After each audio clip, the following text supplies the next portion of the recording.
Inmediata puede ser crucial para los momentos que tiene el paciente en el foco y pueda ser después trasladado a un servicio de emergencia. O si hay un emergenciólogo que pueda ponerle un tubo endotoráxico que pueda combatir el hemotórax o el neumotórax igualmente. Entonces son procedimientos de emergencia que se pueden realizar inmediatamente. Claro, el que sabe, ¿no?, que está capacitado y entrenado para hacer estas cosas, ¿no? Pero desgraciadamente pues nuestro país está en pañales en este aspecto, ¿no?, en la atención prehospitalaria. Pero ya cuando llega al servicio de emergencia, el emergenciólogo y todos los médicos que atienden en la emergencia, no solamente clínicos, también cirujanos, nos regimos por este protocolo de atención, que es el ATLS, ¿no? Atención al paciente traumatizado. Y todos conocen perfectamente que este manual se va modificando año a año, ¿no? Así a grosso modo, para recordarles, ¿no?, el ABCDE que debe establecerse en prioridades en relación a la evaluación de los pacientes traumatizados. Esto ya lo conocen también. Y en la primera valoración que se hace al paciente, la valoración inicial, hay que establecer si es una emergencia, porque está de por medio la vida del paciente, o es una urgencia.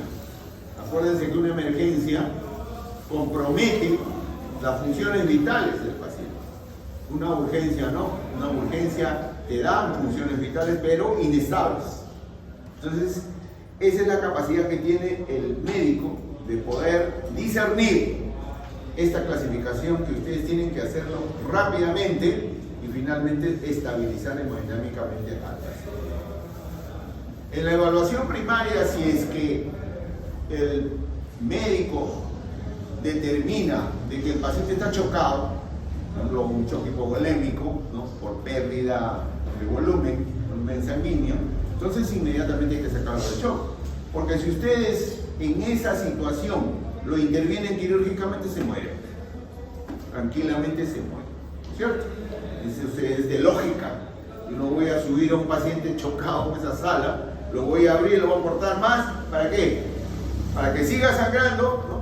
Si es que no tengo un buen banco de sangre que me pueda brindar las bolsas que necesito, ¿no? Entonces estoy pues realizando un mal manejo del paciente en ese momento. El manejo inicial, si el paciente está chocado, primero hay que sacarlo de shock. Si hay falta de volumen, hay que darle volumen. Y se prefiere, como ustedes saben, los cristaloides, ¿no? Y luego, ya estabilizado el paciente, recién viene la evaluación secundaria. ¿Qué significa evaluación secundaria? Que ya lo hemos sacado de shock, pero no sabemos de dónde está sangrando, ¿no? Puede ser el hígado, el vaso, en fin, la región mesentérica, y eso se determina en la evaluación secundaria, con la solicitud de los exámenes auxiliares y de radiodiagnóstico que pueda brindarle al paciente. En el caso del shock hipovolémico, fíjense, es importante establecer primero el protocolo a seguir o la guía clínica a seguir en el manejo de estos casos, ¿no? Como ya les he mencionado, si yo tengo una buena UCI, tengo un buen banco de sangre que me va a brindar 10, 15 bolsas de sangre que yo voy a necesitar, está bien, perfecto. Entonces entramos a sala de operaciones. Pero si no, entonces estoy frente a una iatrogenia. Les recuerdo este esquema, que es la triada de la muerte, que es importante que el paciente chocado tiene cuando pierde volumen.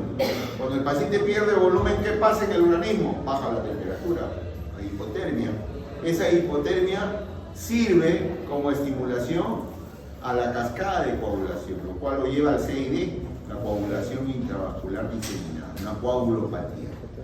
Esta coagulopatía hace posible la falta de metabolismo o de aclaración del ácido láctico, que se acumula en los músculos, en el tejido muscular.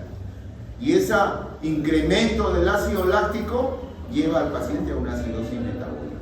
Entonces, ahí se cierra la triada mortal Entonces, lo primero que tengo que combatir aquí para evitar que el paciente vaya al fallecimiento es la hipotermia. Todo paciente traumatizado, no solamente en abdomen, sino un paciente politraumatizado, necesita ser monitoreado.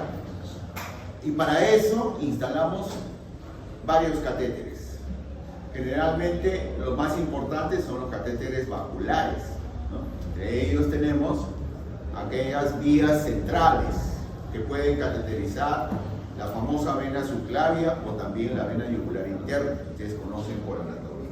Pero además, adicionalmente, tengo que ver también el monitoreo de otras funciones importantes, como por ejemplo la diuresis. Entonces tengo que colocar una sonda vesical, una Foley, como ven ustedes ahí. Pero si yo sospecho de que hay alguna lesión del tubo digestivo alto, entonces tengo que colocar una sonda nasogástrica o sonda nasoyeyunal, dependiendo a qué altura calculo yo la lesión, ¿no? Entonces, este paciente tiene que estar hospitalizado obviamente en UCI y cateterizado de la manera que viene. Para poder combatir la hipotermia, normalmente en los pacientes utilizamos soluciones cristaloides, como ya les he dicho, pero temperadas, tibias. La sangre que viene, las bolsas de sangre que vienen del banco vienen congeladas, vienen heladas, refrigeradas. Entonces hay que temperar las bolsas de sangre. Cobertores térmicos es importante, y durante la cirugía el anestesiólogo tiene la forma de estimular el termostato del organismo que está en el hipotálamo para poder incrementar la temperatura y de esa manera combatir la hipotermia. Y en caso del cirujano, ¿qué tiene que tener en mente el cirujano? Siempre esta plantilla es importante mantenerla en el cerebro cuando yo voy a explorar un paciente traumatizado. Ustedes saben perfectamente por anatomía que dentro del abdomen hay dos cavidades, la cavidad peritoneal y la cavidad retroperitoneal. Entonces, en ambos espacios hay órganos importantes que tengo que revisar, ¿cierto? Sobre todo en el retroperitoneo, que es un punto muy importante que muchas veces el cirujano deja de explorar, y sin embargo ahí está el punto de sangrado. Estoy hablando de aquellas estructuras retroperitoneales como el riñón, los uréteres, grandes vasos, que son retroperitoneales, el duodeno y el páncreas, ¿no es cierto? Que son estructuras importantísimas y que tengo que revisarlas siempre cuando voy a intervenir quirúrgicamente un paciente traumatizado. Ya especificando el traumatismo de abdomen, vemos que ¿por qué se le pone una sonda nasogástrica al paciente? El objetivo es descomprimir el estómago. ¿Por qué? Porque puede ser un accidente de tránsito y recién acaba de almorzar el paciente y lo atropella. Entonces el estómago está lleno. Igual que los conejos, ¿no? Los que han hecho técnica operatoria saben perfectamente cuando abren el conejo el estómago está pero dilatadazo, ¿no? Entonces, eso puede ser incómodo para los cirujanos, porque no permite visualizar bien las estructuras. Entonces hay que evacuar. Y para eso, la sonda nasogástrica. ¿Por qué otra cosa se pone sonda nasogástrica? Para evitar la aspiración. Si el paciente está inconsciente, ¿no? Entonces está traumatizado y tengo que operarlo, tengo que pasarle una sonda, porque inmediatamente regurgita y se aspira. Y si se aspira, se complica todo. Y finalmente, para ver el contenido gástrico. Si yo veo que por la sonda está saliendo bilis o está saliendo sangre, ya me estoy dando cuenta dónde está el punto de lesión. Contraindicaciones, miren, en mis más de 30 años de servicio en el hospital no he visto ninguna contraindicación, pero la literatura dice, ¿no? Eso se describe, que cuando hay fractura de base de cráneo no debe pasarse una sonda nasogástrica. Bueno, y si no se pasa una sonda nasogástrica y el cirujano exige una sonda para evaluar el tubo digestivo, ¿qué se hace? Se pasa una sonda orogástrica a través de la boca. ¿Ok? Sería la única contraindicación. Igualmente, en cuanto a la sonda vesical también hay objetivos: evacuar la vejiga, evitar que la vejiga esté con globo, llena, dilatada. Evaluar las características, obviamente, si veo hematuria, ya me estoy dando cuenta que el problema es retroperitoneal, ¿cierto? Y finalmente, esto es importantísimo, el monitoreo de la diuresis. La diuresis horaria en el postoperatorio es fundamental para ver el grado de hiperperfusión que se está dando al paciente. Porque muchas veces, si no cateterizan en la vejiga, no sabemos el volumen de orina, por lo tanto no hay un buen balance hídrico. Y si no hay un buen balance hídrico, entonces ¿de qué estamos hablando? No está bien monitoreado el paciente.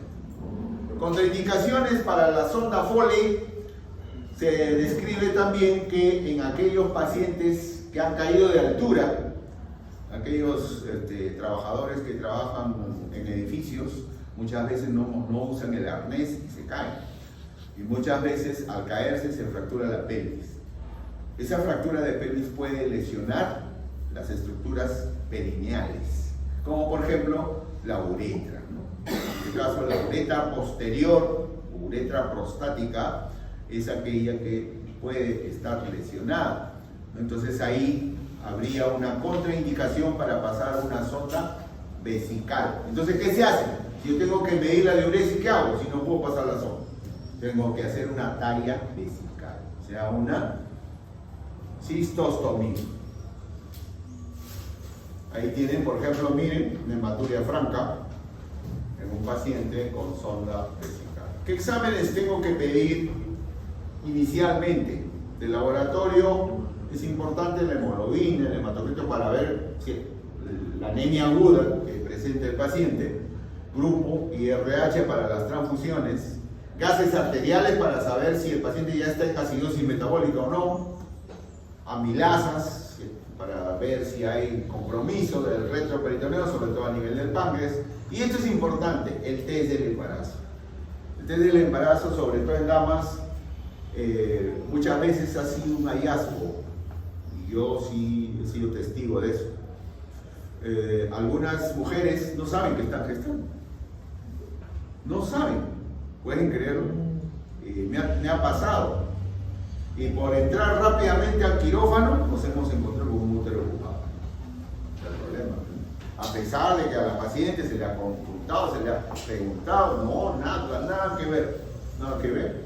Sin embargo, estamos en problemas cuando ya estamos sobre el caballo, ¿no? Entonces, el test de embarazo antes de entrar a sala es importante. El examen de orina, tiempo, población y sangría. Y en cuanto al radiodiagnóstico, la placa de tórax es importante con foco a nivel de los hemidiafragmas para ver el neumotórax o el hemotórax. La placa de pelvis para ver si hay hematomas retroperitoneales, está indicada justo para eso. Y una placa simple de abdomen para ver si hay neumoperitoneo. El neumoperitoneo implica la ruptura de una víscera hueca, un intestino, dentro de la cavidad peritoneal. Por lo tanto, sale aire y se ve el neumoperitoneo. Las placas contrastadas ya no se usan mucho, salvo que ya estemos seguros de que hay una lesión retroperitoneal en vía urinaria. Ahí tienen, por ejemplo, imágenes del neumo, ¿ven? Neumoperitoneo. Acá pueden apreciar la imagen del colon que está ingresando a través del hemidiafragma al hemitórax. Por lo tanto, se trata de una ruptura diafragmática con hernia traumática, ¿no? Del diafragma. Acá también, miren, la cámara gástrica ha pasado al hemitórax izquierdo, y acá por mayor razón, son lesiones que hay que determinar. Y fíjense, tan solo con una placa simple. En los mejores centros también se pueden pedir ecografías, tomografías que van a aclarar el diagnóstico. En conclusión, el trauma abdominal se divide en dos grandes grupos: el trauma abierto y el trauma cerrado. El trauma abierto, que lo vamos a clasificar como penetrante o no penetrante, y el trauma cerrado como contusión abdominal. Vamos a primero a ver el trauma abierto. Dentro de los órganos afectados, en ambos casos, trauma abierto y cerrado, a la cabeza, miren, está el vaso. Es el órgano más frágil que tenemos dentro de la cavidad peritoneal, que no solamente se lesiona por contusión, también se lesiona por desgarro. Cuando uno cae de altura, esa caída y ese golpe que se da en el suelo hace posible que el vaso se desprenda del lecho esplénico y eso origina sangrado. Luego le sigue el hígado, luego el riñón y finalmente las vísceras huecas. Es importante también establecer las circunstancias en las que ha pasado el trauma abdominal. Muchas veces no es un proyectil, no es un arma blanca, no es un atropello, muchas veces es una explosión. Y esto lo hemos vivido los que ya pasamos de los 50 años en la época del terrorismo, ¿ya? En la época de los 90, los años 80, 90, en los cuales se escuchaban explosiones así a lo lejos y sin embargo, después, hora después, en las noticias, coche bomba explotó en Miraflores. Miraflores, me acuerdo mucho, cerca del hospital, en la calle Tarata, estalló un carro donde habían colocado ANFO. El ANFO es un explosivo muy potente y había destruido todo un edificio con gente de eso. Total que, bueno, todos llegaron a Casimiro por cercanía, ¿no? El Casimiro pues está ahí a 3 cuadras, 2 cuadras. El hospital, como ustedes comprenderán, colapsó totalmente. Los heridos estaban en el suelo, me acuerdo mucho, yo estaba de guardia. Las 5 salas de operaciones que tenemos se ocuparon totalmente por traumatología, por neurocirugía, por cirugía general, etc. Entonces, el trauma producido por explosión es mucho más grave, mucho más grave. Origina no solamente el trauma cerrado, sino también el trauma penetrante, o sea, el abierto, lo cual complica su manejo. Entre el trauma cerrado y abierto, el más frecuente es el cerrado, pero en la actualidad este porcentaje, 10 a 20%, está en 35%. Fíjense cómo ha subido. 35% los traumas penetrantes. ¿Por qué? Por el incremento de la violencia que estamos viviendo en nuestra ciudad. En cuanto al cerrado, generalmente la causa es un accidente, ¿no? De tránsito. El abierto es agresión, violencia. Aquí están los órganos nuevamente, mayormente lesionados. Vamos a ver primero los traumas abiertos. Dice, la posibilidad de lesión de un órgano está directamente proporcional al volumen que ocupa, obviamente, ¿no? El volumen mayor que tenemos en la cavidad peritoneal es el hígado. Pues el hígado, como ustedes saben, pesa 1,5 kilos aproximadamente. Y es más factible que la superficie hepática sea la lesionada que el vaso, que los riñones o los intestinos, ¿no? Entonces, ahí se van a producir pues la mayor cantidad de lesiones. En cuanto a proyectiles, traumas penetrantes, acá es importante establecer qué tipo de proyectil es el que ha impactado sobre el organismo de la persona. El grado de penetración. Acuérdense que un proyectil que viene de una pistola calibre 22, es chiquitito, ¿no? Es menos dañino que el proyectil que viene de una escopeta, que es un proyectil pero gigante, ¿no? Entonces la penetración será mayor, la fragmentación será mayor, porque dentro del organismo el proyectil se dispara esquirlas a todo nivel. Eso se llama fragmentación. Y origina dos tipos de surco: la cavitación permanente y la cavitación temporal. La cavitación permanente es el surco por el cual, el trayecto por el cual ha pasado el proyectil desde que ingresa hasta que sale. Entonces hay que establecer más o menos, ¿no? O hay que proyectarse cuál es la cavitación permanente.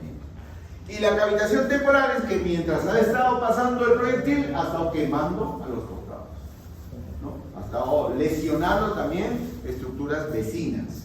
Esa es la cavitación temporal. Entonces, habiendo determinado esto, hay que ver, como le vuelvo a repetir, el grado de fragmentación, la distancia, son otras circunstancias importantes.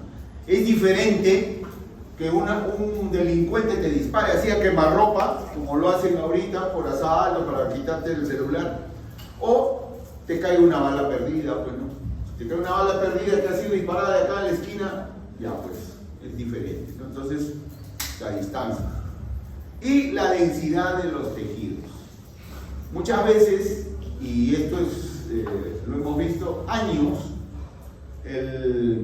la persona a la que impacta el proyectil tiene una suerte terrible, de tal manera que el proyectil impacta en un arco costal, un hueso, y se desvía.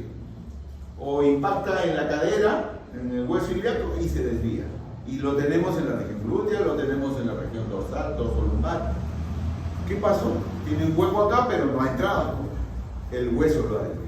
Por eso dice, la densidad de los tejidos es importante para establecer la cavitación temporal. Ahí tienen, en este esquema, fíjense, cavitación permanente, cavitación temporal. La permanente está en punteado y la temporal está por fuera. Acá tienen un proyectil de mayor calibre, miren, es mayor la destrucción, por supuesto, mayor también la fragmentación del proyectil. Cuando se recibe un paciente lesionado por arma de fuego, o proyectil de arma de fuego, hay que también ver e identificar cuál es el orificio de entrada y cuál es el orificio de salida.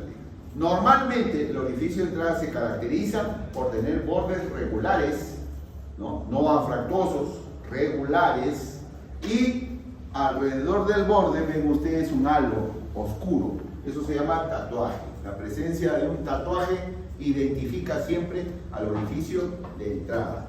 En cambio, el orificio de salida, ven, hay un orificio de salida, es anfractuoso, es irregular. Es estrellado, mejor dicho, ¿ya? Y no tiene tatuaje. No tiene tatuaje. Esta tablita, para que ustedes vean los órganos mayormente lesionados, que ya les mostré en la torta inicial. Siempre es importante establecer en damas si hay gestación o no. En general, el paciente con trauma por arma de fuego, en un 90% llega a sala de operaciones, a la aparatomía exploratoria. Pero hay otro porcentaje, un 10%, en la que hay duda. Como les dije, muchas veces impacta en el hueso y se desvía. Entonces hay que establecer una evaluación secundaria. Es fundamental. ¿Y qué hago en la evaluación secundaria? En la evaluación secundaria le pido ecografías, tomografías contrastadas, repito la hemoglobina para ver si sigue sangrando o no. Eso se llama evaluación secundaria. Muchas veces en la evaluación secundaria recién se llega al diagnóstico, sobre todo de lesiones retroperitoneales, como por ejemplo lesión de duodeno, lesión de páncreas. Esas lesiones son escondidas, son difíciles de diagnosticar. Es bien bravo diagnosticar una perforación duodenal, sumamente difícil. Hay que establecer una serie de tomografías para ver si en realidad hay lesión en duodeno. Salvo pues que el cirujano diga, no, acá lo hacemos, ¡pum!, lo abre y claro, muchas veces llega al retroperitoneo y puede determinar, ¿no? Determina si hay lesión en duodeno o lesión en páncreas, pero ¿y si no hay? Lo tiraste al paciente a la piscina sin agua. Entonces hay que evitar eso, porque es un paciente delicado, es un paciente crítico que no amerita estar perdiendo el tiempo con ese paciente. Es un paciente que hay que pensarlo bien. ¿Qué es lo que vamos a hacer? Acá tienen lesiones por arma de fuego, miren, y compromisos, sobre todo viscerales, en los cuales obviamente ha habido que resecar, ¿no? Como toda patología, una buena historia clínica es importante en estos casos, ¿no? La semiología hay que aplicarla bien, sobre todo la inspección, porque muchas veces se pueden ver las huellas de la lesión. Hace poco al hospital llegó un paciente en la que tenía una escoriación en el hipocondrio derecho. Creo que con el grupo también lo vimos, ¿no? El paciente era un paciente varón, flaquito, de 30 y tantos años, que sufrió un accidente en moto, recuerdo, y que tenía una escoriación acá negruzca. ¿Qué había pasado? Lo habían atropellado y la llanta había pasado por ahí. Entonces, la inspección es importante. Ahí está la lesión. Inmediatamente. Luego la palpación, la percusión, la ocultación y finalmente el tacto rectal y el tacto vaginal en el caso de damas para establecer claramente si no hay útero ocupado. Ahí tienen las características. En la palpación es importante ver si hay signos de defensa o resistencia abdominal, el Bloomberg. También en la percusión, normalmente cuando hay una lesión en cavidad peritoneal, la reacción inmediata es distensión. O sea, los intestinos están dilatados, por lo tanto, en la percusión debo encontrar timpanismo. Inicialmente, cuando llega la emergencia. Y en la auscultación, silencio abdominal, ILBI, paciente ILBI. Y acá está el tacto rectal que siempre debe hacerse, ¿no? Y que debe consignarse o registrarse en la historia clínica. Porque muchas veces nos da datos como sangre, presencia de sangre rutilante al tacto rectal, y ya estoy dándome cuenta que hay lesión cercana, ¿no? Del colon distal. Igualmente en el caso de las mujeres, el tacto vaginal.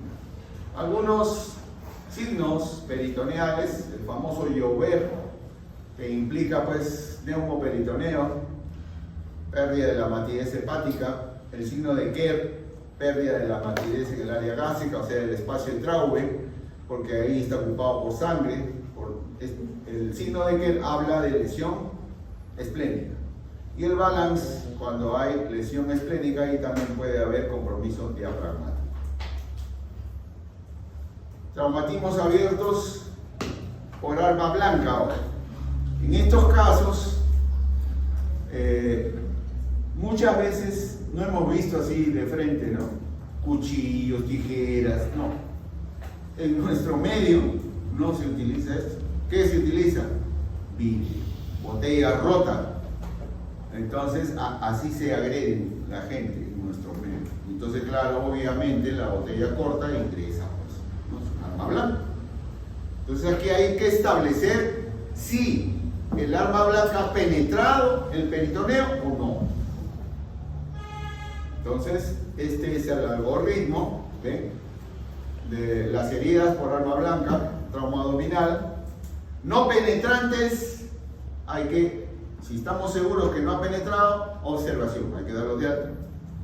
Observación, por lo menos 24 horas. Pero si ha penetrado, entonces ahí en los mejores centros hay que ver dónde está la lesión, laparoscopía, ¿no? Pero si no hay laparoscopía, entonces inmediatamente hay que hacer la exploración de la herida. O sea, ver hasta dónde ha llegado, ver el trayecto y ahí determinar si hay lesión. Y por supuesto esto por cirugía. Entonces, los traumatismos por arma blanca penetrantes, la mayor parte van a la laparotomía exploratoria. Pero si por ejemplo tenemos esta imagen ya, pues, ¿qué vamos a determinar? Ya está determinado todo. Hay una evisceración, ¿no es cierto? Ahí está saliendo el epíplome. Entonces, ya no lo piensen dos veces, ese paciente tiene que entrar a sala, ¿sí o sí? O así, ya es una exageración. O así. ¿Qué alternativas diagnósticas tenemos para estos pacientes? A la cabeza miren la exploración física, o sea, la historia clínica. En la historia clínica que la hace, ¿quién la hace la historia clínica? ¿El cirujano? ¿El asistente? ¿El residente? No, el interno hace la historia clínica, al menos en mi hospital. Y muchas veces vemos fallas clamorosas en la elaboración de la historia clínica. Clamorosa. Dice, abdomen blando, depresible, no doloroso. Sin embargo, cuando uno va y lo palpa al paciente, ¡ay! ¿Te das cuenta? Hay que evitar eso. Y menos, claro, si se trata de un interno de Ricardo Palma, ¿no? Porque en el hospital son bien quisquillosos, le preguntan, ¿de dónde eres tú? ¿De qué universidad? Ah, de la UPC, ya. Ah, bueno, de la UPC no hay problema, ¿no? Pero si es de Ricardo Palma no pueden pasar esas cosas. Yo soy bien exigente con los internos de Ricardo Palma en ese aspecto. Les reviso la historia clínica. ¿Es cierto esto? ¿Le has hecho tacto rectal? Sí, doctor. A ver. Yo saco mi guante y un fijo ahí. Ah, sí. Bien. Es que hay que hacerlo, chicos. Acostúmbrense.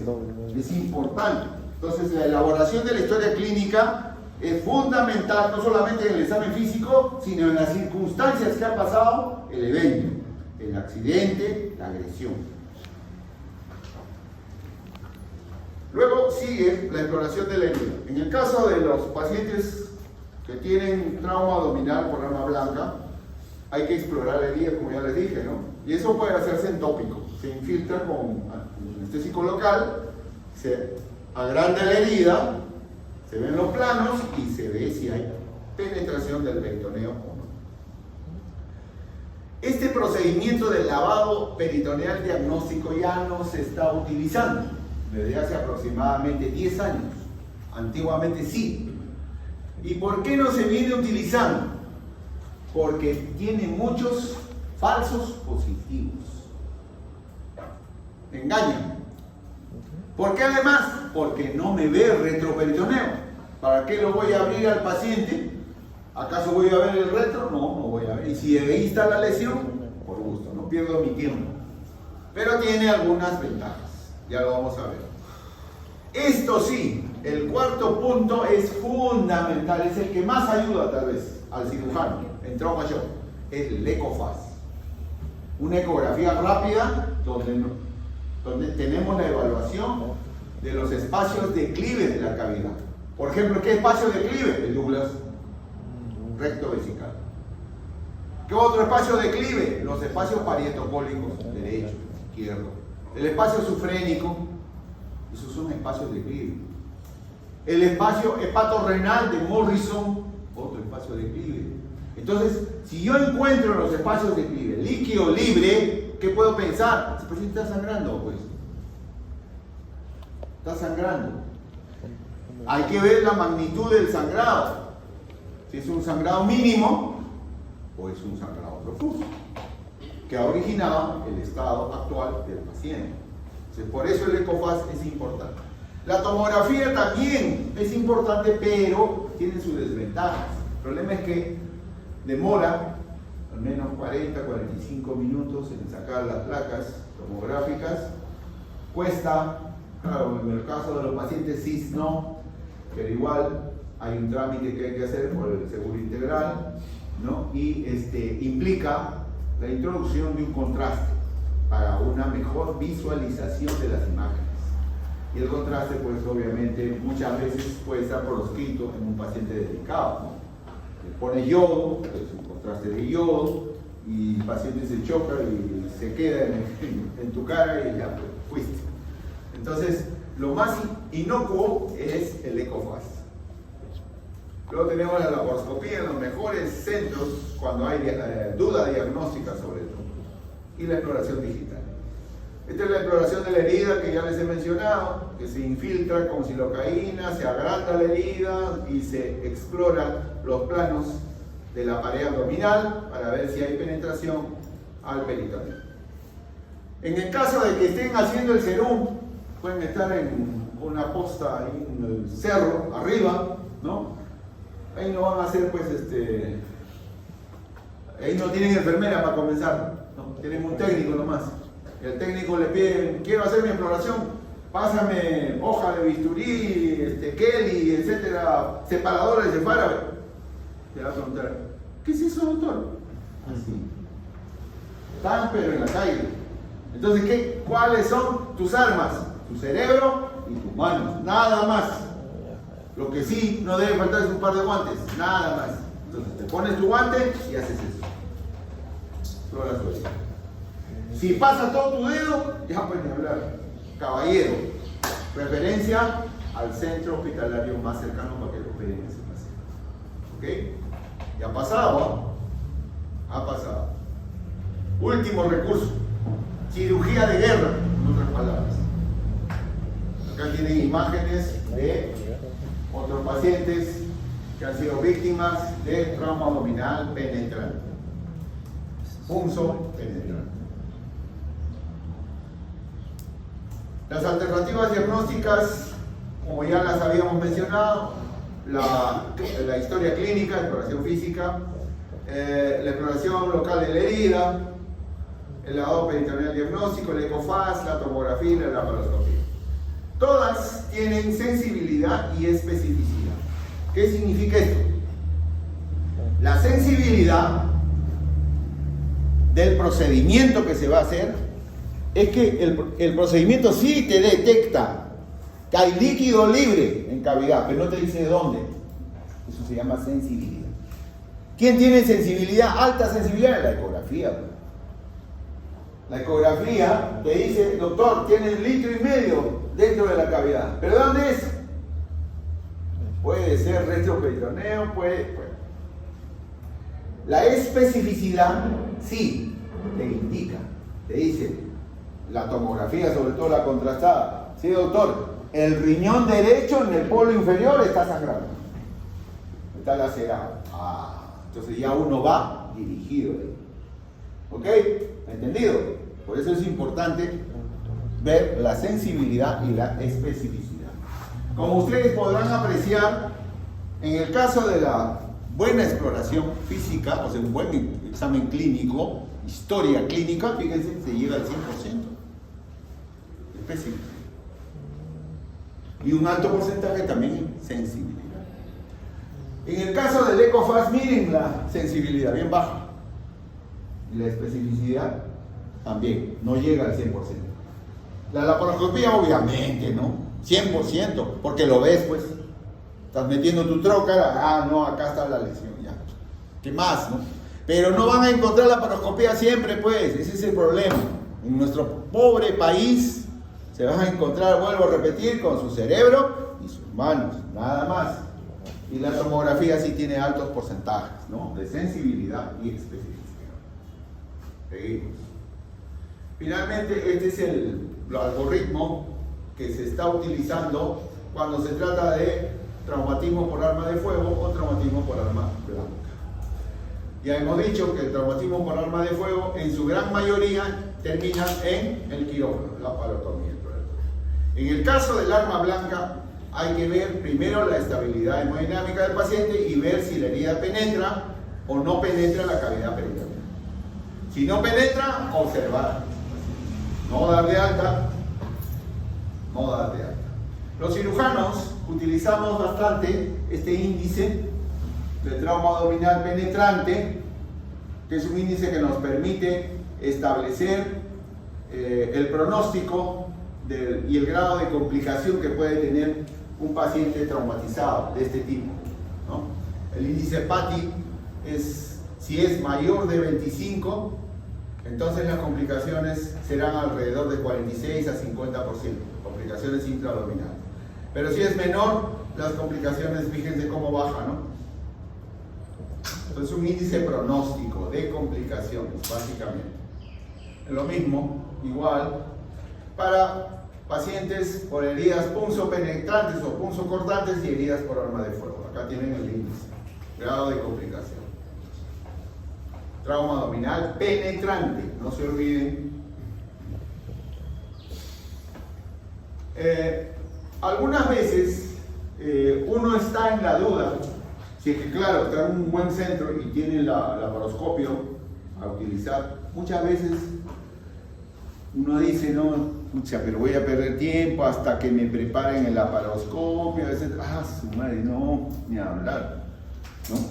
En casos de pacientes con trauma penetrante. Entonces dice, define de una vez, cirugía.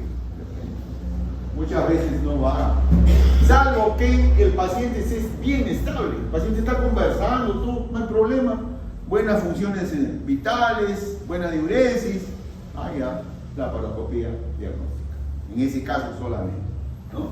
Entonces, la decisión la tiene el cirujano, finalmente. Acá tenemos ahora a los traumatismos cerrados, o también llamados contusiones abdominales. Normalmente, estas contusiones abdominales son originadas por colisión de vehículos, o sea, accidentes de tránsito. Y está en razón directa a la aceleración y a la desaceleración que se produce durante el momento del choque. Aquí las vísceras sólidas son las mayormente lesionadas, luego las vísceras huecas. Acá tienen, por ejemplo, el impacto directo es el que más lesión produce. Lesiones por cizallamiento, o sea, son volcaduras, ¿no? Se vuelca el carro, se da vueltas dentro del auto y está traumatizándose permanentemente, ¿no? O lesiones por desaceleración, sobre todo el signo del latigazo, que chocan por atrás fuerte, y entonces el paciente se va por la inercia para atrás, ¿no? Entonces el cuello es el que más sufre. Acá, para que vean ustedes los dispositivos de seguridad del automóvil, como que también pueden originar lesiones. Arriba, por ejemplo, el cinturón que tenemos todos en el carro. Muchas veces cuando hay colisión se comprime sobre el tórax y el abdomen, produciendo por la fuerza y la intensidad, ¿no? Lesiones por abulsión, por desgarro. También cuando uno utiliza el arnés, la parte superior, también hay una especie de collarín, igualmente también se pueden producir lesiones. El airbag, también cuando sale bruscamente puede impactar, ¿no? En la cara, en el cuello o lesiones torácicas. Pero definitivamente el impacto frontal, que es el que ven, es el que mayor mortalidad presenta en todos los pacientes. ¿Por qué? Porque no solamente se lesiona el abdomen, se lesiona el tórax, se lesiona el cuello, se lesiona la cara, la cabeza. Puede haber también otro tipo de colisiones laterales, ¿no? O colisiones posteriores, como acabo de mencionar, el signo del latigazo. La aceleración y la desaceleración. Y estos son los volcamientos que producen lesiones por cizallamiento, se llama esto. Ahí tienen en este cuadrito, les muestro el impacto frontal, miren, mortalidad hasta el 60%. Y el de menor mortalidad es el impacto posterior, 3 a 5%. El algoritmo que se utiliza en pacientes con trauma abdominal cerrado es ver si primeramente está estable o inestable hemodinámicamente el paciente. Y para eso tenemos que cateterizar al paciente. Poner su vía central, sonda nasogástrica, sonda Foley, etcétera, etcétera, y monitorearlo al paciente. Si este paciente es estable, pasa a la evaluación secundaria. Ahí recién solicitamos exámenes de laboratorio, exámenes de radiodiagnóstico y finalmente decidimos si el paciente es quirúrgico o no. Pero si está inestable y a eso se agrega el examen físico, signos de resistencia abdominal, la hemoglobina está bajando progresivamente, ni hablar, no se piensa dos veces, ese paciente va al quirófano. Las alternativas diagnósticas son las mismas que para el trauma abdominal abierto. Y este es el LPD, el lavado peritoneal diagnóstico, que ya les mencioné que no se utilizaba mucho en estos últimos tiempos. Ese es el procedimiento, ¿ven? Primero se le informa al paciente qué es lo que se va a hacer.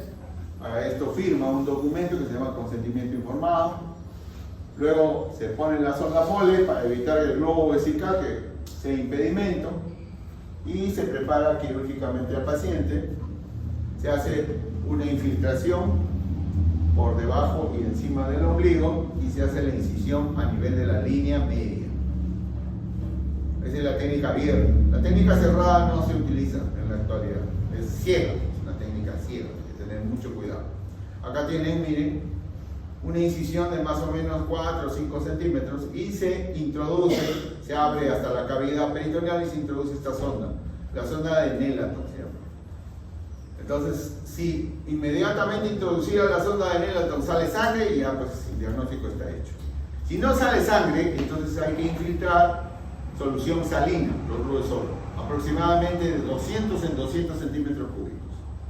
Como ven ustedes ahí, esa es la sonda que atraviesa la línea alba, la línea media, hasta la cavidad y ahí se ingresa el cristaloide. Luego de haber infiltrado, si aspiran con el émbolo de la jeringa y sale esto, ni hablar. Hay hemoperitoneo, por lo tanto, sale a operaciones. Y acá están los parámetros que hay que establecer para la positividad del lavado peritoneal diagnóstico. Si hay hematíes, se encuentran en el laboratorio hematíes mayor de 100.000 por campo, ni hablar, es positivo. Si hay leucocitos mayor de 5.000 por campo, positividad. O si encuentran, por supuesto, obviamente, encuentran restos de alimentos, frijoles, lechuga, ya lo vamos a pensar, se ha abierto el estómago, se ha abierto un intestino, ¿no? Entonces es positivo. Igualmente se dosa también amilasas, lipasas, fosfatasas, etcétera, para ver si hay un incremento y poder diagnosticar la lesión. Entonces acá las indicaciones para el lavado diagnóstico: pacientes politraumatizados, ¿no? Hipotensos, pacientes con trauma abdominal no penetrante, con signos de lesión en gravedad abdominal, herida penetrante por debajo del quinto espacio intercostal izquierdo con sospecha de lesión diafragmática. Y esto que es lo más importante del lavado peritoneal. Miren, ¿cuáles son las desventajas del lavado peritoneal? Baja especificidad. Este es uno de los contras, ¿no?, que nos impide seguir realizando este procedimiento. ¿Por qué baja especificidad? Porque no me dice qué está sangrando. Simplemente saco sangre nada más. Alta sensibilidad, nada más. Pero puede venir el retroperitoneo. ¿De acuerdo? Otra, falla en detectar lesiones retroperitoneales y diafragmáticas. Entonces, muchos falsos positivos. ¿Por qué positivo? Porque cuando ingreso por la línea alba, muchas veces se lesiona la arteria epigástrica. Y entonces sangra, pues. Y ese sangrado se aspira después, como positivo, sale como positivo. Entonces no es tan conveniente. Aunque es un procedimiento simple, no cuesta mucho, pero de todas maneras no le recomiendo seguir utilizando. Contraindicaciones absolutas: ya cuando el cirujano ha decidido la cirugía para el paciente, ya no hay nada que hacer con ese paciente ni lo toca. Relativas para el lavado peritoneal: paciente obeso, gestantes con cirrosis avanzada, coagulopatías, son indicaciones relativas. Estudios especiales: como ya les dije, el procedimiento que más ayuda al cirujano a la detección de las lesiones es el ECOFAS, la ultrasonografía. Es el procedimiento que me evalúa, vuelvo a repetir, los espacios de Clive. Miren, acá hay imágenes de los espacios de Clive, que es el Morrison, espacio de hepato renal. Ahí tienen ustedes el espacio subfrénico, parieto cólico, Douglas, etc. Entonces, hasta ahora tiene una alta sensibilidad, 90%, y una especificidad que está mal, 10%. Hay que corregir eso. Actualmente es considerado como el primer método diagnóstico a efectuar ante un traumatismo cerrado de órgano. Es lo más rápido, lo puede hacer el mismo cirujano, no necesito radiólogo para esto. Acá tienen imágenes de hemoperitoneo por lesión de vaso en una ECOFAS. Más imágenes, hasta incluso se puede detectar derrames pleurales en el hemitórax, también se pueden ver. Todas son imágenes de ECOFAS, líquido libre en cavidad. Luego tenemos la tomografía. Cuando el paciente esté estable hemodinámicamente y puede ir a tomógrafo, entonces se puede realizar. Sus ventajas: ve el retroperitoneo. Acá sí voy a ver el retroperitoneo. Segundo, la interpretación no es dependiente del operador. Claro. Yo veo las placas y ya me doy cuenta, acá no, acá hay sangre y está viniendo de tal órgano. Es más específica, ¿ok? Tiene mayor especificidad que sensibilidad. Bueno, como desventajas es el tiempo. Como les dije, más o menos dura 50 minutos. El costo, bueno, en nuestro caso, pues los pacientes con seguro no tienen problema. Y tercero, la presencia de un contraste. Imágenes tomográficas de lesiones de hemoperitoneo por lesión del vaso. fractura de vaso, ¿no? Otra, estallamiento, esto ya es estallamiento de vaso con el hemoperitoneo consiguiente, ¿no? Más lesiones, fíjense, esto ya de hablar, acá hay aire libre en cavidad, fíjense, lesión del riñón, del retroperitoneo, hay un resquebrajamiento, acá una fractura renal derecha, porque acá está el hígado. Y finalmente este paralelo entre lo que es lavado peritoneal diagnóstico, ECOFAS y la TAC, tomografía computarizada. Obviamente la ECOFAS como procedimiento a la mano tiene muchas más ventajas que la tomografía y que el lavado peritoneal diagnóstico, que ya no se viene utilizando. ¿Okay? Otros procedimientos que se pueden realizar es la placa simple abdomen, sobre todo cuando el paciente está estable, para ver si hay cuadros de neumoperitoneo. Acá sí se puede ver el neumo. Ahí tienen neumoperitoneo. El aire libre en cavidad. ¿Qué nos está hablando? Pues de lesiones viscerales abiertas. Y las placas contrastadas, que ya no se utilizan mucho, sobre todo los urólogos son los que más la utilizan para ver lesiones de pielocaliciales en el riñón o lesiones ureterales.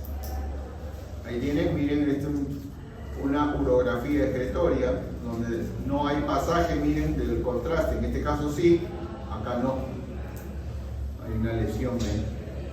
Otro procedimiento que ya no se vienen utilizando es la paracentesis, por ser un procedimiento ciego. ¿Qué es la paracentesis? La punción del abdomen, de frente. Agarran un trocar, pum. Pero es riesgoso porque puede perforar víscera. La arteriografía también es un método muy cruento que actualmente se utiliza solamente cuando se va a detectar lesiones vasculares de mesenterio, en el caso del abdomen, por si acaso. Y bueno, en los mejores centros, pues la laparoscopía diagnóstica, como ya les mencioné, o la endoscopía alta y baja, que nos puede descartar lesiones de víscera hueca alta o baja. Entonces, la laparoscopía diagnóstica.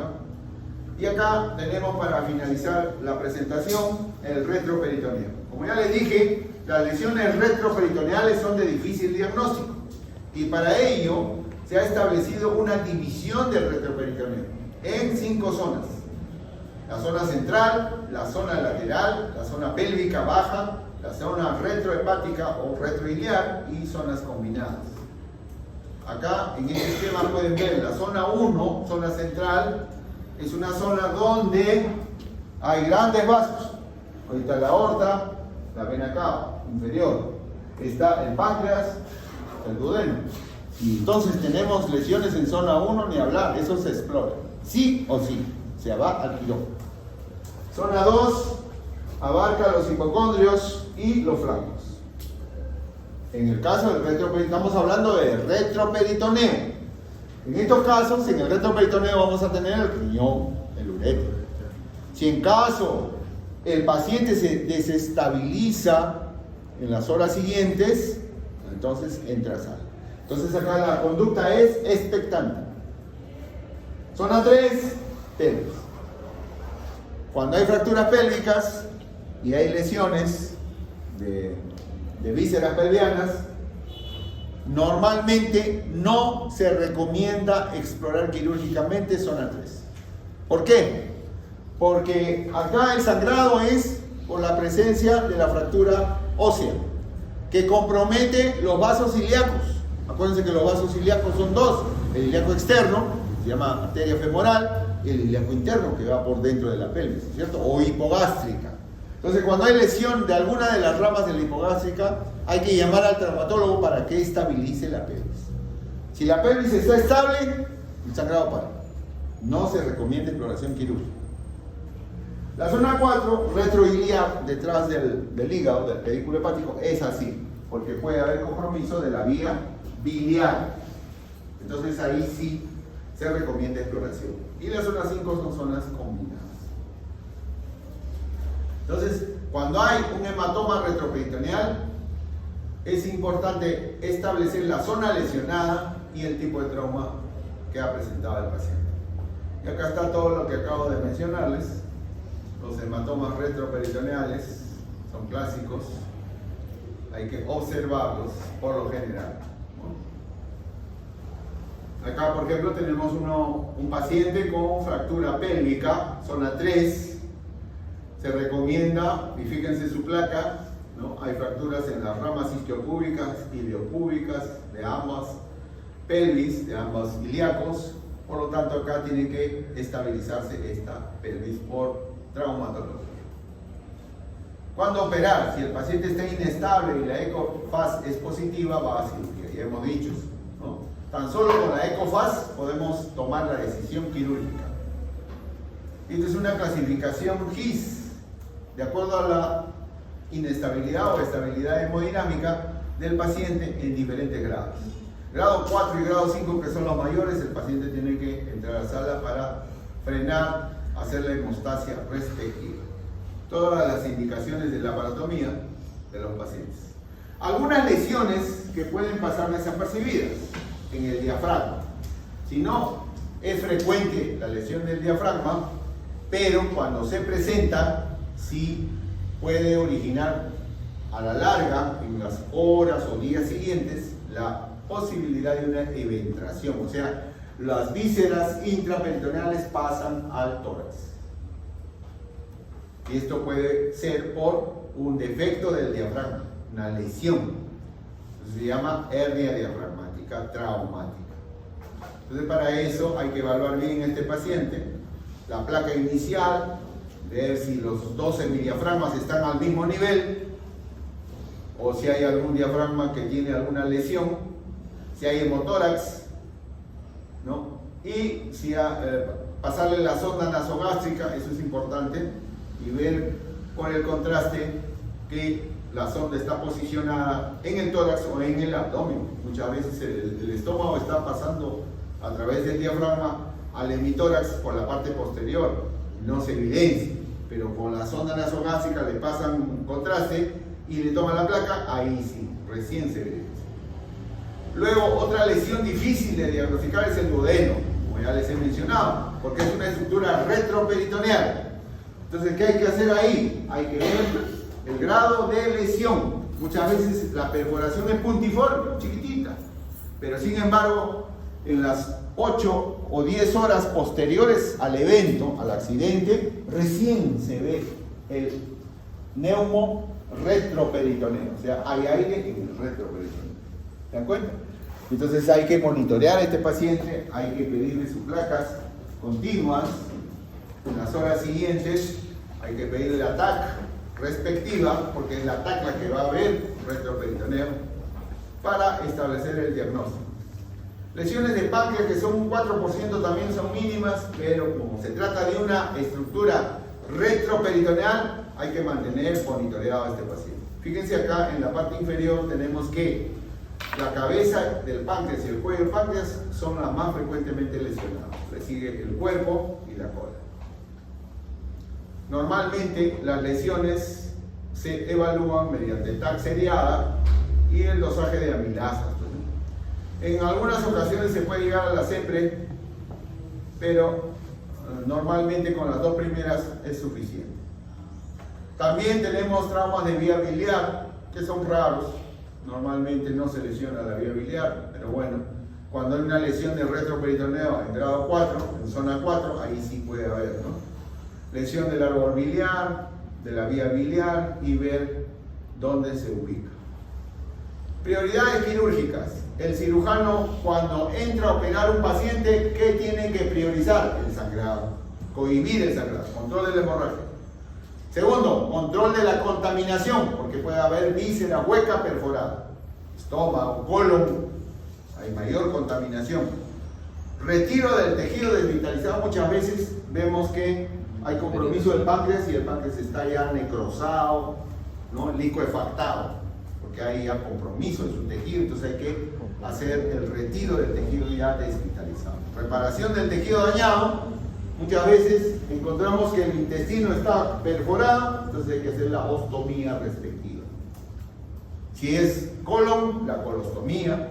Si es ilium o yeyuno, las diferentes ostomías que ustedes conocen. Y esto para finalizar el síndrome compartimental. Muchas veces hay múltiples lesiones dentro de la cavidad. Después de 2 horas el cirujano termina su trabajo y quiere cerrar. Craso error. Antiguamente, hasta hace 20 años, todas las heridas del trauma abdominal se cerraban. Muy mal, iban recontra mal. ¿Por qué? Porque en las horas siguientes en el postoperatorio la presión intraabdominal aumentaba. ¿Por qué? Porque los intestinos se dilatan, pues, ¿no? Entonces, ese incremento de la presión se llama síndrome compartimental, que lesiona más todavía a los órganos intraabdominales. Entonces, ¿qué hay que hacer? Dejar abierta la cavidad. Eso se llama laparostomía y cubrirlo con su bolsa de Bogotá. Hay lesiones asociadas, mixtas, pancreatoduodenales, de difícil diagnóstico, pero ahí, como les repito, la TAC seriada o las placas seriadas pueden ayudar a la visualización. Complicaciones. Bueno, las complicaciones generalmente son con el hígado, la cabeza, sobre todo cuando hay lesión hepática por sangrado, laceraciones hepáticas, si no ha hecho una hemostasia, podemos terminar con hematomas subcapsulares. Luego le sigue el páncreas, el intestino delgado, sobre todo cuando ha habido perforaciones y no han hecho ostomía, han hecho resección con anastomosis, como en el caso tenemos ahí un caso en Casimiro, paciente traumatizado, le cortaron el intestino y hicieron anastomosis. Muy mal se abrió de incendio. Entonces hay complicaciones asociadas al intestino delgado, al colon, etc. Nunca en un campo contaminado, en un paciente con hemoperitoneo, se hace ostomía. Perdón, se hace resección con anastomosis. Lo que se debe hacer es una ostomía, eso es lo indicado. Algunas maniobras que ustedes ya conocen y que el cirujano tiene que hacer en el acto quirúrgico para ver las lesiones. Acá tenemos la maniobra de Kocher, que me permite ver la cara posterior del duodeno, del marco duodenal, y la cara posterior de la cabeza del páncreas. O la maniobra de Cattell, miren, que es la rotación derecha e izquierda del hemicolon derecho para poder visualizar el retroperitoneo derecho, riñón derecho, vena cava y ureter del lado derecho. Como les decía, hace 20 años todos los cirujanos cerraban sus abdómenes, pero iba muy mal, pacientes morían, fallecían días después, por el síndrome compartimental abdominal. Entonces, se estableció un procedimiento que se llama control de daños. El ATLS en ese entonces sacó que debe hacer en estos pacientes control de daños. ¿Qué cosa es el control de daños? El control de daños en los pacientes politraumatizados implica solamente hacer lo necesario en el primer acto quirúrgico. ¿Cuál es lo necesario? Ya hemos visto. ¿Qué prioriza el cirujano? Hacer la hemostasia. No puedo dejar un paciente sangrando, pues tengo que hacer la hemostasia. Control de la hemorragia. Muy bien. Segundo, control de la contaminación. Si encuentro una víscera perforada, no la voy a dejar adentro, tengo que hacer mi ostomía, exteriorizarla. Lo mínimo nada más, ¿ok? En el primer acto quirúrgico. Ese paciente, con lo que se ha hecho, laparostoma, bolsa de Bogotá, todo pasa a UCI. Y en UCI, el intensivista lo estabiliza. Le pasa sus fluidos, lo saca de la hipotermia, lo saca de la acidosis metabólica. ¿Ven? Entonces, el primer paso en el quirófano, control de lo necesario. Segundo paso en la UCI. Después regresa al quirófano para realizar la cirugía definitiva. ¿Ok? Si por ejemplo se ha cohibido el sangrado con taponamiento, han metido gas ahí y hay que sacar la gasa. ¿Ven? Entonces, ese es el control de daños y que permite pues salvar vidas a los pacientes traumatizados. Con control de daños se ha visto, y hay muchos estudios en el cual se prioriza la duración de la vida de un paciente politraumatizado, definitivamente, esto ya está establecido. Nunca cerrar un abdomen de un paciente traumatizado, porque el síndrome compartimental lo va a matar. Hay que hacer laparostomía. ¿Ok? Acá tiene una forma del taponamiento hepático, el packing, para controlar la hemorragia. Otra forma de packing con sonda Foley, perforando el hígado y luego insuflan el globo de la sonda y lo jalan la sonda y está comprimido. Formas de poder controlar la hemorragia. O si no, la famosa maniobra de Pringle, ¿no? El clampaje del pedículo hepático que permite, no permanentemente, por unos minutos, realizar la hemostasia del hígado que está fracturado. Un Pringle no dura más de, ¿cuánto? ¿5 minutos? ¿10 minutos? ¿Cuánto dura el Pringle? 20 minutos. Más de 20 minutos ya van camino a la necrosis hepática. Clampaje, como ven ahí, o ligadura temporal del pedículo hepático, esa es la Pringle.